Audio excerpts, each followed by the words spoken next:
Yes, hello. Welcome in to the Cricket Nation cast. We are back. It's been a little bit of a sabbatical over the winter. We've been hibernating, but with the cricket season just a month away, we are back with a special episode. This is the Match Officials Appointment Panel episode.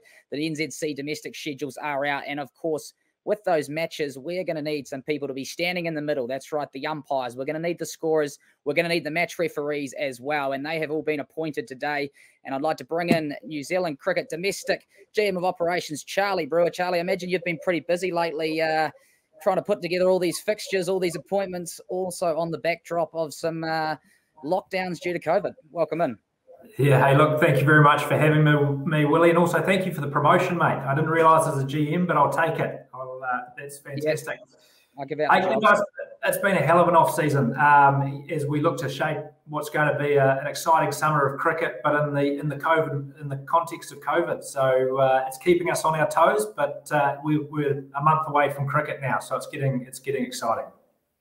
Absolutely. Now, I imagine quite a lot of work has had to go into doing these match official appointments. There's a long list of them. I'm just going to bring them up here, and we can chat through the different vagaries. But I suppose from your perspective, what are the key appointments or difference or changes this season as we move into the 2021-22 cricket season? Yeah, absolutely. Look, we've made a lot of changes over the off season to the structure of our match official panels, and I'll come to that, I guess, a little bit further down the track. But if we start at the top of the tree in terms of the national panel, so our umpires who do the bulk of our first class and international cricket, three guys at the top there who'll be known to everyone: Chris Brown, Sean Haig, Wayne Knights. They are back as our international umpires for next season, and with the way that things are shaping up, some exciting opportunities for those chaps, potentially up through to Test cricket again like last season. And then we go into the engine room of the national panel, and some pretty familiar faces there, and Billy Bowden, Tim Parlane, Derek Walker, over 400 first-class games between them. And along with John Bromley, they've got a big job ahead of them to keep that high standard at first-class cricket, and also provide that experience and support for some of the newer umpires coming through. And then I guess if you look at the new cabs off the rank, so to speak, exciting time for Corey Black and Kim Cotton, who make their first appearance on the national panel, and as recognition for two umpires who have been working really hard and developing strongly over the last couple of seasons. Kim, of course, I believe is the first woman umpire to make the national panel since its inception, sort of 7 or 8 years ago.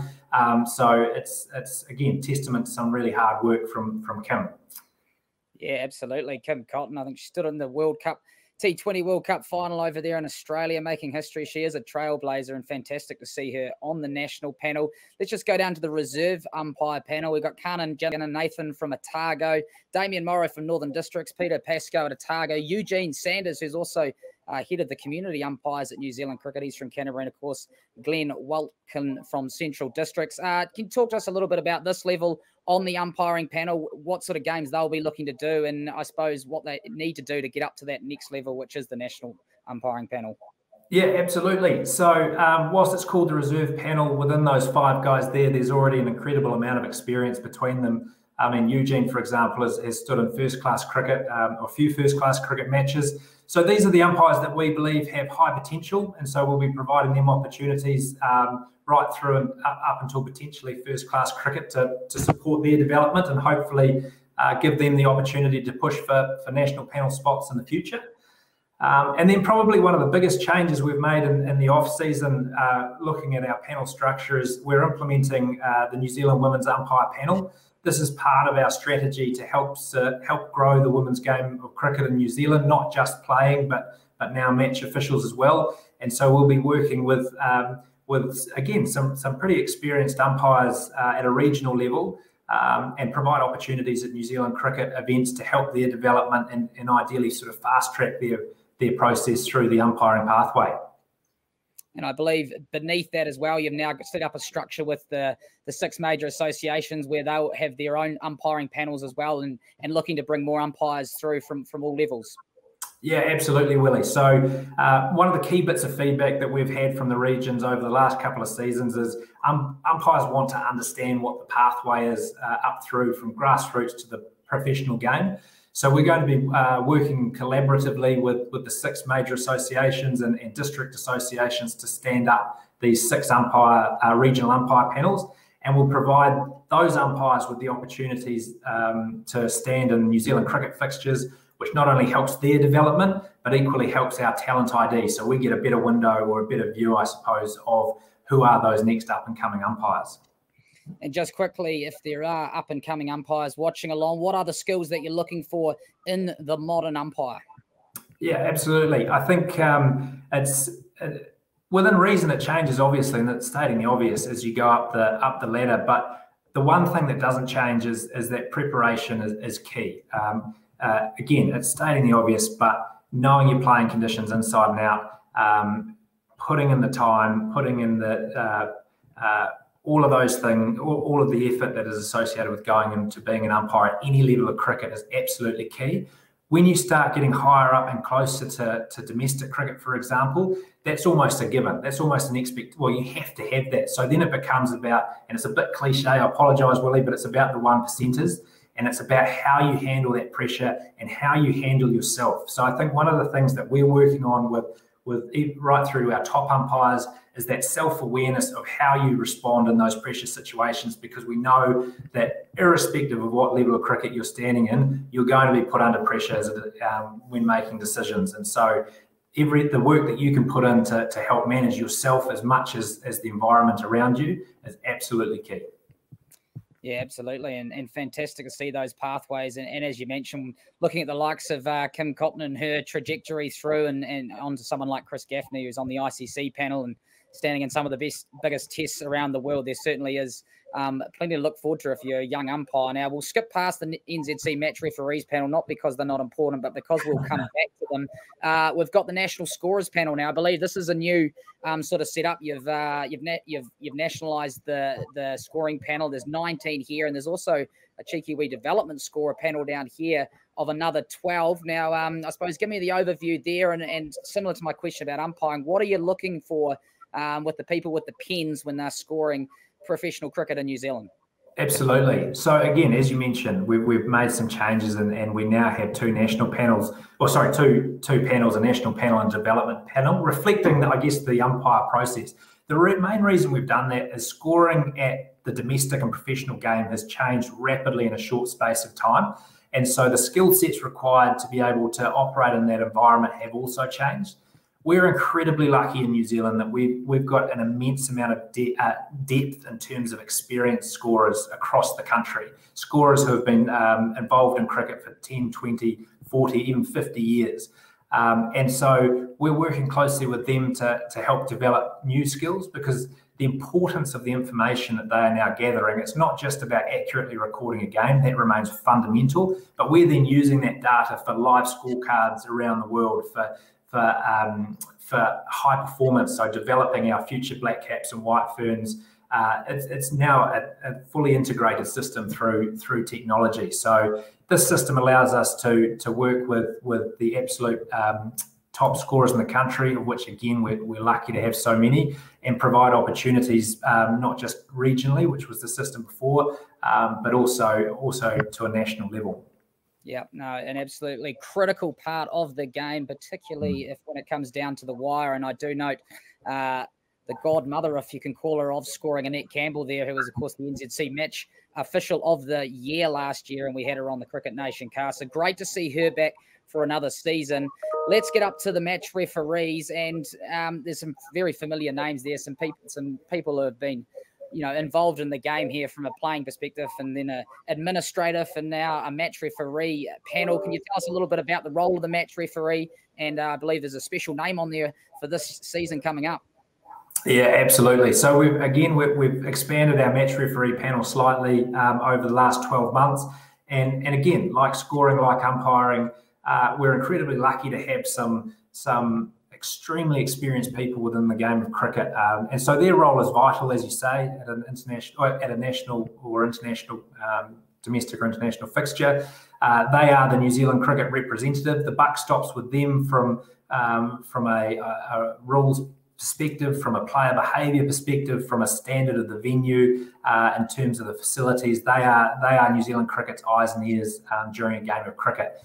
And as you say, in that list, we've got some incredible experienced individuals from Gary Baxter and Tony Hill, umpires who umpired at the highest levels, right through to a couple of our new entrants on the panel. And as you mentioned, we're very excited this season to have former White Fern Sue Morris joining the list as well. And again, brings a depth of experience to this group, which hopefully helps our game run that bit smoother on game day. Well, that's a terrific segue from you, Charlie, to bring in Sue Morris, who has been waiting in the wings. Before I drop you off, Charlie, I suppose it's a big congratulations from you too, Sue, on making the step up for this season's match referees. Yeah, thank you. It's it will be a bit of a quick ride, but I'm looking forward to it. Awesome. And from Charlie, I suppose from your perspective, what have you seen in Sue, or what do you know about Sue that do you think she can make it as a match referee? Absolutely. And you say congratulations, but I should be saying thank you, because Sue, like our other match referees, they give a heck of a lot of their time to our game, which we're incredibly grateful for. And they're also balancing busy lives outside of cricket. So to have someone with Sue's experience in the game as a player, but equally in the short time that I've known you, Sue, your passion for the game and your desire to remain in the game and support the growth of the game, I think that we're incredibly lucky to have you involved. So, yeah, excited to work with you, Sue. Thank you. Awesome. Well, Charlie, that's a lovely note to see you off on, mate. We thank you for giving us the rundown on the match officials for this season. All the best as we work into it, and thanks very much for your time. It's been a pleasure. Thanks, Willie. Cheers, Charlie. There, Charlie Brewer from New Zealand Cricket. Now, Sue, I suppose firstly, can you tell us a little bit about how this opportunity came along to get into being a match referee, and what sort of attracted you to the role? Well, it actually was a line in a letter from the Past Players Association, and it just kind of appealed to me. I thought, well, I can't be an umpire. I'm well past playing. I wonder what a match referee does. And so I put my name forward and really didn't hear anything for most of the season. And then at the end of last season, they said, oh, well, look, would you turn up at Eden Park, shadow Tony Hill? Had a fantastic day with him because he's so knowledgeable about the game. So from a umpire's perspective, coming from a player's perspective with myself, and yeah, just quite intrigued about actually everything that goes on behind the scenes. And yeah, I love cricket. I call myself a cricket tragic. So hey, what better way to spend your summer watching cricket? Yeah, I was just going to say, I suppose it really does go without saying you need to have a huge passion for the game. Since your playing days, you've mentioned you did a little bit of coaching since then, but the passion's still strong for you and keen to really throw yourself back into it. Look, the passion for cricket, whether it's 20 over, whether it's 50, whether it's test match, I love it. I love it. I love them all. I love all the forms of the game. They're all quite different. And so they have different strategies and different things going on. Yeah, I had 3 daughters. So as a mum, they didn't really get into cricket much. I had one daughter that played a little bit, got more into basketball coaching. So now that they've grown up, it just appealed to me. And I go, wow, that's something I think I would love to do. And in terms of the key skills for the role of the modern day match referee, when you need to be over there, as Charlie says, overseeing the entire match and making sure it runs correctly. Yeah, well, I think Charlie used a very good word when he said pressure cooker. And I think, when you're playing at the elite level, they are in the pressure cooker, whether they're the umpires, and things happen in games when you're under pressure. So I think one of the things that you need to be able to do is manage people. And I saw that in Tony, just his ability to wander around and chat to the different people that you need to create a relationship with. And of course, over the season, they'll get to know you, which will be great. And clearly, as well as people skills, you got to love the game and have a good knowledge of the game too. Yeah, and what's going on in different situations. Yeah, well, you mentioned Tony Hill there, no man with more passion or probably even a understanding of the rules. Now, yeah, I suppose how are you in that sense, and how big's the manual they've given you to brush up on the playing conditions and rules? Yeah, the playing conditions certainly have a few pages in it. But a lot of the things innately as someone that's been involved in so much cricket. But there'll certainly be little playing conditions and things like that I'll have to get my head into and learn. And but I'm looking forward to it. I think I've got a good understanding of the rules of the game. And as Tony said to me one time, well, the umpires know all the rules. So if you're not sure, just go and ask them. Yeah, no, absolutely. It's the teamwork of the match officials, which Charlie was alluding to earlier. Now, I mean, the fact of the matter is, if you are going to be the first female to be a match referee in New Zealand cricket, is that something that I suppose you hope that maybe can inspire some more women to get involved in this part of the game? Oh, absolutely. I think it would be fantastic to see more women. There's a lot of really experienced ex-cricketers out there who probably maybe just haven't even realised that it's a pathway. I mean, I was talking to one ex-cricketer a couple of months ago, and she was quite interested in the thought of it too. And I said, well, I'll keep you in the loop. But hey, look, if we can show women that they can get out there and be involved in cricket and have a role to play in helping the game, that's fantastic. Just looking at the specifics of the role, I think you even mentioned something as granular as when the ball goes over the road into the mobile there at Eden Park. You have to note the time in and out of the game. What do you see as, I suppose, the technical parts of the role? Yeah, you've really got to be watching the game the whole time. Yeah, it's not just sitting down and cruising. You've got to be aware of even a physio running on and noting that for a couple of minutes, because it all comes down in terms of overrate, and a fielding side will get penalised if their overrate isn't up to scratch. But all of these little things, it just amazed me that, the ball going into the mobile or not having much crowd there, the ball going off into an area of the field that they had to trot after, the physio running on to do a concussion test, all of that adds up. And it's amazing how much it adds up in terms of the overrate. And then just that communicating with the umpires, who then communicate with the players. Look, you're ahead of the overrate. No, you're behind.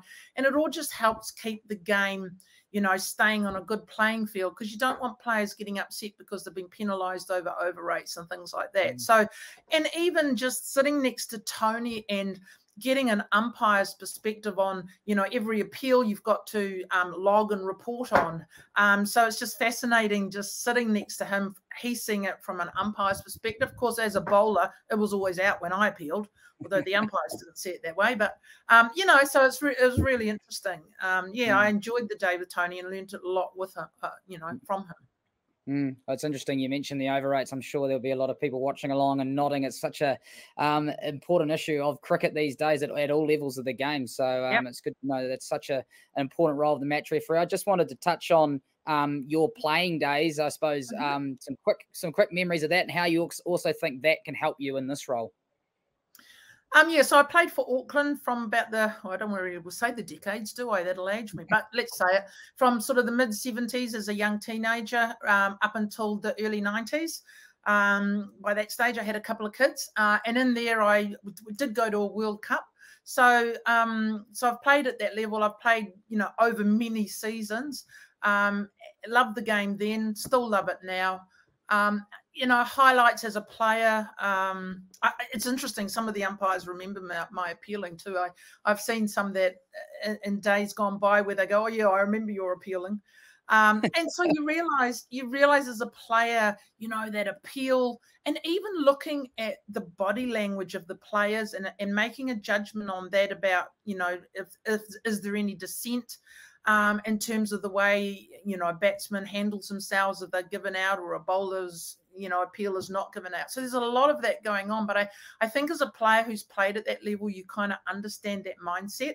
And I think that's going to be, really helpful when it comes to, basically making a judgment call on the body language. What is that person saying? And it may need a quiet chat with the person, say, hey, look, are you aware of this? Because it's quite amazing, just some of the things that I discovered that the match referee is looking for. So, yeah. And just finally, I suppose you'll get the opportunity to work with some of our, elite players across the men's and women's game as well, and some of our great venues as well. Is that a bit of a carrot included in that you get to sort of have one of the best seats in the house to watch some of our best do it on the biggest stage?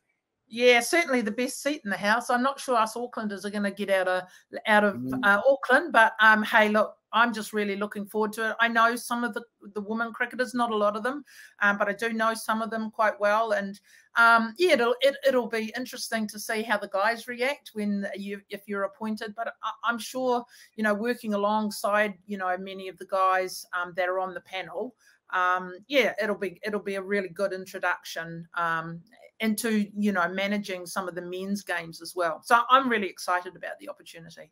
You're excited, so we're excited as well. It's fantastic to have our first female as a match referee. We wish you all the best for this season. Yes, fingers crossed for us up here in Auckland that we can get you out and get you onto a field soon. But thanks very much for your time this afternoon, and good luck with the coming season.